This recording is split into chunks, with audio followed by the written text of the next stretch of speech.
നമ്മൾ സ്റ്റിച്ച് ചെയ്തുകൊണ്ടിരിക്കുന്ന സമയത്തായിരിക്കും ഈ മുകൾ ഭാഗത്തുള്ള നൂല് താഴേക്ക് വീണിട്ട് സ്റ്റിച്ച് ശരിക്ക് പിടിക്കാത്ത അവസ്ഥ വരുന്നത്. അതിന് ഒരു പരിഹാരമായിട്ടുള്ളൊരു വീഡിയോ ആണിത്. നമ്മൾ സാധാരണ മെഷീനിൽ നൂല് കോർക്കുന്നത് ഈ ഒരു രീതിയിലാണല്ലോ. നമ്മൾ സ്റ്റിച്ച് ചെയ്യുന്നതിൻ്റെ ഇടയിലായിരിക്കും നൂല് ഇതുപോലെ താഴേക്ക് വീഴുന്നത്. സ്റ്റിച്ച് ശരിയാവാതെ വരുമ്പോൾ മാത്രമാണ് നമ്മളത് ശ്രദ്ധിക്കുന്നത്.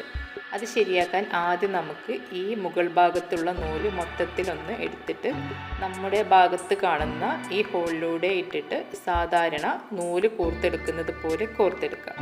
ഒന്നുകൂടി ശരിക്കും കാണിക്കാം. നമ്മൾ സാധാരണ ഇടുന്ന ഹോളിലൂടെ ഇടുന്നതിന് പകരം നമ്മുടെ ഭാഗത്തുള്ള ഹോളിലൂടെ ഇടുന്നു എന്നുള്ള ഒരു വ്യത്യാസം മാത്രമേ ഉള്ളൂ. ഇങ്ങനെ സ്റ്റിച്ചിൻ്റെ ബുദ്ധിമുട്ടുള്ളവർ ഇതുപോലെ നൂല് ഇട്ടിട്ട് ഇതുപോലെ ഒന്ന് സ്റ്റിച്ച് ചെയ്ത് നോക്കും. നല്ല ഈസി ആയിട്ട് നമുക്ക് സ്റ്റിച്ച് ചെയ്തെടുക്കാൻ പറ്റും.